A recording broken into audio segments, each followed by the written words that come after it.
नमस्कार, आप देख रहे हैं प्राइम टीवी और मैं हूं आपके साथ नंदिनी यादव। स्वागत है आप सबका प्राइम उत्तर प्रदेश में।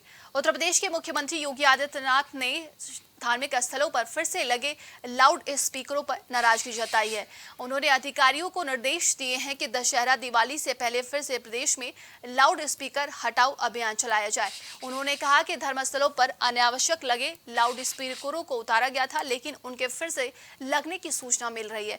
सुप्रीम कोर्ट की गाइडलाइंस का उल्लंघन करने पर पुलिस विभाग के खिलाफ कार्रवाई की जाएगी। मुख्यमंत्री योगी ने कहा कि दुर्गा पूजा, दशहरा, दीपावली, छठ को उल्लास और सौहार्द के साथ मनाए जाने के पुख्ता इंतजाम किए जाएं।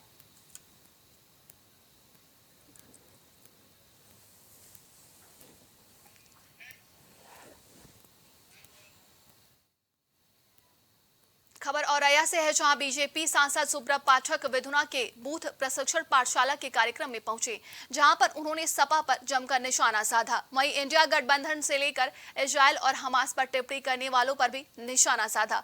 और सुब्रत पाठक ने अखिलेश यादव के देवरिया जाने के सवाल पर कहा, अखिलेश यादव जी प्रदेश में गुंडा माफिया जितने भी लोग उनके नेता हैं, उनकी कोई समस्या होती तो वो वहां पर पहुंच जाते हैं। अखिलेश यादव जी जितने भी प्रदेश में गुंडा माफिया लुच्चा लफंगे टाइप के लोग हैं, उनके ये नेता हैं। उनको कोई समस्या होती है तो जाते ही जाएंगे। वहीं अगर बात करें तो उन्होंने जो है डिप्टी सीएम के लिए कहा है, सर्वेंट से मैं बात नहीं करता हूँ। किस तरीके से देखते हैं? अब डिप्टी सीएम बेचारे, उनका दुर्भाग्य रहा कि वो किसी बड़े पिता की औलाद नहीं है। और अखिलेश यादव चूँकि मुलायम सिंह जी की औलाद है तो सामंतवादी उनकी सोच है। और नहीं तो बताओ, आज उन्होंने एक साधारण आज ब्रजेश पाठक जो कुछ भी अपने काम के दम पर, अपनी मेहनत के दम पर है, अपने पिताजी की ताकत पर थोड़ा ना है। और न तो बताओ, अगर इनकी ये सामंतवादी सोच नहीं है तो इनकी हैसियत है कभी राहुल गांधी के लिए कहकर देखें। खबर बुलंदशहर से, जहां कुछ दिन बाद मुख्यमंत्री के आने का कार्यक्रम प्रस्तावित है। मुख्यमंत्री के आगामी कार्यक्रम को लेकर आज मेरठ कमिश्नर सेल्वा कुमारी ने बुलंदशहर डीएम चंद्रभूषण सिंह, बुलंदशहर एसएसपी श्लोक कुमार सिंह के साथ कार्यक्रम स्थल का जायजा लिया।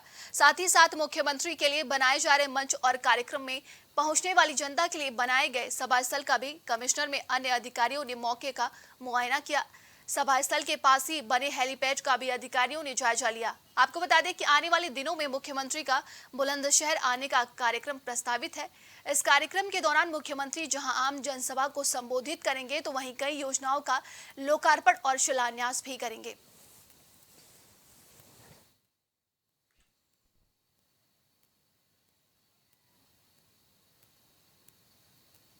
अब खबर बरेली से है, जहां अयोध्या फाउंडेशन के तत्वाधान में सामूहिक तर्पण का कार्यक्रम किया गया। डॉक्टर रुद्रमंश सिंह ने बरेली में कई वर्षों से सनातन धर्म की रक्षा के लिए अपने प्राणों की आहुति देने वाले पूर्वजों के लिए अपने हिंदू समाज के साथ तर्पण किया। डॉक्टर रुद्रमंश सिंह ने बताया कि अयोध्या फाउंडेशन के अध्यक्ष मीनाक्षी सरन जी ने पिछले 6 वर्षों से लगातार इस तर्पण कार्यक्रम के माध्यम से हिंदू समाज को एकजुट और सुसंगठित करने का कार्य कर रही हैं और हर साल प्रतिपक्ष पर यह कार्यक्रम किया जाता है। आपका नाम जानना चाहते हैं? मेरा नाम रुद्रमन सिंह। सर, सबसे पहली बात तो ये है कि आप यहाँ एक बैनर जो आपके पीछे है, मैं अपने कैमरामैन से कहूँगी कि इस बैनर को थोड़ा फोकस करके दिखाइए और यहाँ दिखाइए अयोध्या फाउंडेशन जो कि सामूहिक तर्पण को लेकर ये एक बैनर है। सर, क्या कुछ कहना चाहते हैं सामूहिक तर्पण को लेकर कि क्या है? सामूहिक तर्पण का कार्यक्रम मीनाक्षी सरन जी जो इंदौर की हैं, वो अयोध्या फाउंडेशन की फाउंडर मेंबर हैं। इन्होंने आज के 6 साल पहले चालू किया था। हमारा जो पर्पज़ है, 632 ईस्वी से लेकर अभी तक जितने भी हिंदू भाई हमारे ज्ञात अज्ञात सनातनी धर्म के मारे गए हैं, उनके तर्पण के लिए हर 15 अगस्त को हम लोग प्रतिज्ञा करते हैं कि आने वाली पितृ अमावस्या को हम लोग तर्पण करेंगे सामूहिक। और पितृ अमावस्या, जैसे आज 14 अक्टूबर को पितृ अमावस्या है, तो हम लोग सब लोग यहाँ एकत्रित हुए हैं। और जितने भी हमारे पूर्वज जो शहीद हुए हैं, जो भारत देश के लिए, जो धर्म के लिए जो अपनी जान जिन्होंने दी है, उनके लिए हम लोग सामूहिक तर्पण करने यहाँ उपस्थित हुए हैं। सर, बरेली में ये आप पहली बार कर रहे हैं? बरेली में हम प्रथम बार कर रहे हैं। अब तक मैं हरिद्वार में था तो वहाँ मीनाक्षी जी आती थी, तो हर की पैड़ी पे हम लोग ये कार्यक्रम करते थे। ये बरेली और हरिद्वार में नहीं, अभी तो पूरे देश में हो रहा है। देश के हर कोने कोने में सामूहिक तर्पण चालू हुआ है और बरेली में प्रथम बार हम कर रहे हैं। सर, कैसा महसूस होता है? तर्पण करना अपने आप में काफ़ी गौरवशाली वाली बात होती है, आपको कैसा लगता है? देखिए, ये गर्वशाली वाली बात तो नहीं कहेंगे, इसमें कहेंगे हमारा धर्म है। जो हमारे पूर्वज हैं जिन्होंने हिंदू धर्म नहीं छोड़ा, इतने जुर्म होने के बाद भी आज हमारा एक धर्म, सनातनी धर्म, उपस्थित है भारत में और अपना हम लोग बिल्कुल स्वाभिमान के साथ हैं। तो इसलिए हम लोग का फ़र्ज़ बनता है, जो हमारे पूर्वज हैं इनके आशीर्वाद से आज हम लोग इस आज़ाद ज़मीन पे खड़े हैं और हम लोग आराम से रह रहे हैं, उनके लिए हमारा ये फ़र्ज़ है। तो इसके लिए सभी हिंदुस्तान निवासियों से और हिंदू भाइयों से मैं आग्रह करूँगा कि वो आगे आएँ और सामूहिक तर्पण करें, ताकि उनकी आत्मा को शांति मिल सके। खबर औरैया के एरवा कटरा से है, जहां आज एरवा टिकुर में सैकड़ों वर्ष पुरानी रामलीला का शुभारंभ होगा। शंकर जी की बारात के साथ 1 दर्जन से अधिक मनमोहक झांकियां बारात एरवा रामलीला मैदान से प्रारंभ होकर कस्बे के प्रमुख मार्गों से एरवा कटरा थाना परिसर में पहुंची, जहां थाना अध्यक्ष राकेश कुमार शर्मा के द्वारा शंकर जी का पूजन किया गया। इसके बाद महिला कांस्टेबल ने बारात में आई झांकियों का पूजन भी किया। इस मौके पर रामलीला कमेटी के पदाधिकारी, जिला पंचायत सदस्य श्री प्रकाश यादव सहित बड़ी संख्या में ग्रामवासी मौजूद रहे। खबर प्रयागराज से है, जहां पूरे देश में ही नहीं बल्कि दुनिया भर में संगम नगरी प्रयागराज को आपसी सौहार्द और गंगा जमुनी संस्कृति के लिए जाना जाता है, जहां पर नवरात्र में देवी दुर्गा को अर्पित होने वाली चुनरी और कलावा मुस्लिम परिवार अंग्रेजों के समय से तैयार करते आ रहे हैं। लाल गोपालगंज कस्बे में मुस्लिम हाथों से तैयार होने वाली खास किस्म की बनी चुनरी और कलावा को देश भर के कई मंदिरों में, चाहे मां विंध्यावासिनी हो, मेहर देवी हो या प्रदेश देश के अन्य शक्ति पीठों में बेहद श्रद्धा और आस्था के साथ चढ़ाया जाता है। इस कस्बे के मुस्लिम हाथों से तैयार होने वाली देवी मां की चुनरी और कलावा की डिमांड प्रदेश ही नहीं बल्कि देश के कोने कोने में हमेशा के लिए रहती है।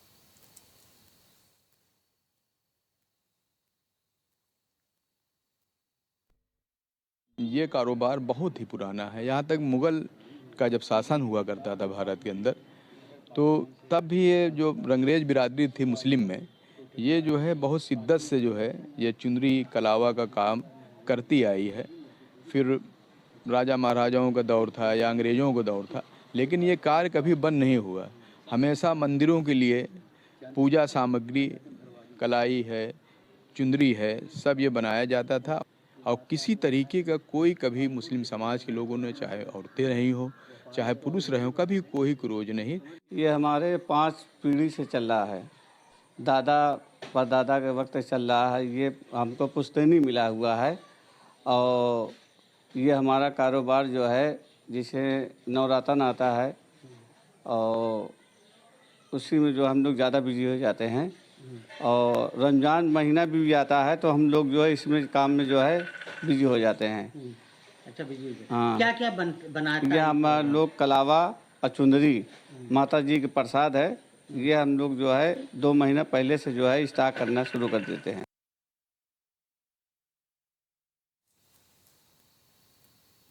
अब खबर रायबरेली से है, जहां मिशन शक्ति अभियान की धज्जियां उड़ाने का मामला मील एरिया थाना क्षेत्र के अंतर्गत एक गांव का है, जहां एक नाबालिग किशोरी को दूसरे समुदाय के लड़के तबरेज ने नाबालिग लड़की को स्कूल से पेपर देकर वापस घर आते समय हाथ पकड़कर जंगल की ओर ले जाने लगा। तभी नाबालिग बच्ची ने चीखना चिल्लाना शुरू कर दिया। इसके बाद दूसरे समुदाय के आरोपी तबरेज ने लड़की के साथ मारपीट शुरू कर दी। लड़की की चीख पुकार सुनकर जब स्थानीय लोग उसे बचाने के लिए दौड़े तो आरोपी लड़की को वहीं सड़क किनारे छोड़कर मौके से फरार हो गया। घटना से पूरे जिले में हड़कंप मच गया। सूचना पर पहुंचे परिजनों ने पुलिस को सूचना दी। सूचना पर पहुंची पुलिस ने लड़की के पिता की तहरीर पर गंभीर धाराओं में मुकदमा दर्ज करके आरोपी की तलाश शुरू कर दी है। देखें, आज मिल एरिया थाना क्षेत्र में थाना अध्यक्ष को दोपहर में एक तहरीर प्राप्त हुई, जिसमें वादी ने ये बताया कि उनकी पुत्री स्कूल से आ रही थी तो रास्ते में उसी के गांव का रहने वाला लड़का छेड़खानी किया है। वादी की तहरीर के आधार पर तत्काल अभियोग पंजीकृत करके आवश्यक कार्रवाई की जा रही है और अभियुक्त को पकड़ने के लिए टीम भी गठित कर दी गई है और संपूर्ण घटनाक्रम पर गहराई के साथ साक्ष्यों का संकलन किया जा रहा है। जब हम स्कूल से आ रहे थे तभी गली में एक काली माँ का मंदिर पड़ता है, उसके पास नहुआ बाग है। वहाँ पे एक लड़का जिसका नाम तबरेज है, उसने हमारे साथ छेड़खानी की और खींचा भी अपनी तरफ। जब हमने उसका विरोध किया तब उसने हमारे ऊपर वार किया और बदतमीजी भी करने लगा। तब उसके बाद हम वहाँ पे चिल्लाए, तब सभी लोग इकट्ठा होने वाले थे, तब वो भाग गया डर के और सब लोग पापा को मतलब बताएं। तब हम यहाँ पे थाना मिल एरिया में रिपोर्ट दर्ज कराने आए।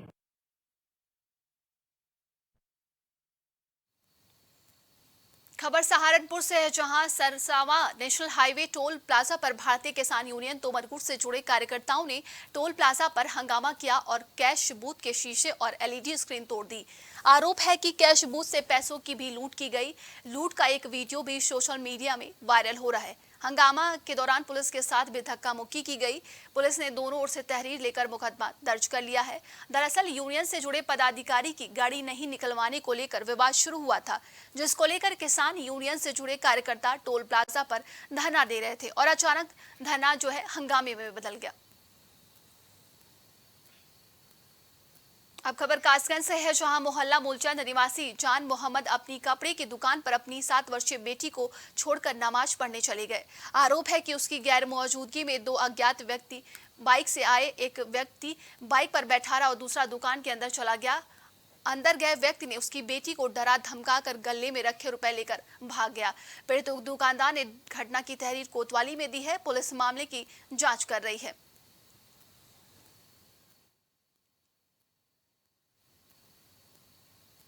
अब खबर लखनऊ से है, जहां मामूली विवाद में पुलिस चौकी में संदिग्ध हालात में एक ऑटो चालक की मौत हो गई, जिस पर डीसीपी वेस्ट राहुल राज ने कहा कि गुड़िया नाम की महिला ने 112 पर सूचना दी कि फुरकान निवासी छोटी कॉलोनी ने शराब के नशे में महिला से छेड़छाड़ की, जिसके बाद पीआरवी ने पहुंचकर मौके पर दोनों पक्षों को शांत कराया और आम्रपाली चौकी भेजा गया। फुरकान को पैदल उसकी पत्नी और अन्य परिजन लेकर जा रहे थे।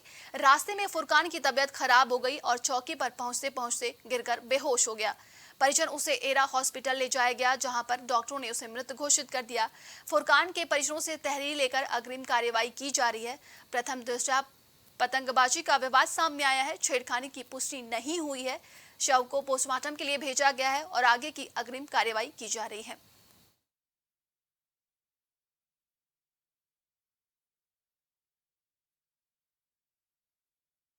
बच्चों में झगड़ा हुआ था और बच्चों में झगड़ा हो के तो शिकायत करने गए हमारे वहाँ भाई और उनकी बीवी, तो उन लोगों ने उसको मारा पीटा।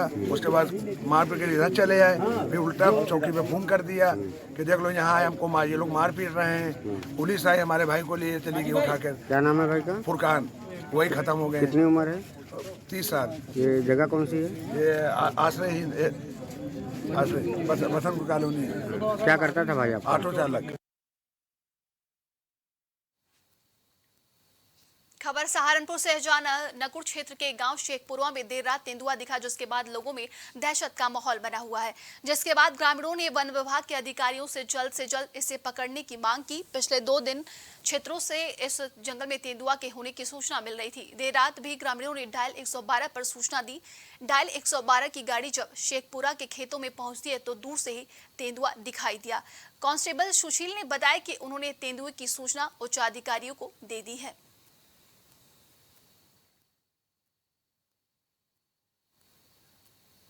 और अब खबर हरदोई से है, जहां उस वक्त हड़कंप मच गया जब शहर के पौष इलाके के एक नाले के अंदर एक युवक का शव पड़ा देखा गया। बताया गया कि शव की स्थिति को देखने से लग रहा है कि शव लगभग 2 दिन का पुराना है। हालांकि युवक वहां कैसे पहुंचा, कैसे उसका शव नाले के अंदर पड़ा मिला, इन तमाम गुत्थियों को पुलिस सुलझाने में जुटी हुई है। कोतवाली शहर इलाके में नुमाइश चौराहे पर घंटाघर के पास स्थित एक नाले में एक युवक का शव उतराता मिला। शव को देखने में लग रहा था कि तकरीबन 2 दिन पुराना यह शव है। लोगों ने नाले में शव उतराता देखा तो वहां पर हड़कंप मच गया, जिसकी सूचना पुलिस को दी गई। जिसके बाद मौके पर पहुंची कोतवाली शहर पुलिस ने युवक की शिनाख्त के प्रयास शुरू कर दिए हैं। पुलिस घटना के पीछे की वजहों को तलाशने में भी जुट गई है। अभी यह स्पष्ट नहीं हो सका है कि युवक की हत्या की गई है या फिर वो किसी दुर्घटना का शिकार हुआ है। एसएसपी निपेंद्र ने बताया है कि मृतक युवक के शव को मिलने की सूचना पर तत्काल पुलिस फोर्स मौके पर पहुंची। मृतक की शिनाख्त के प्रयास किए जा रहे हैं।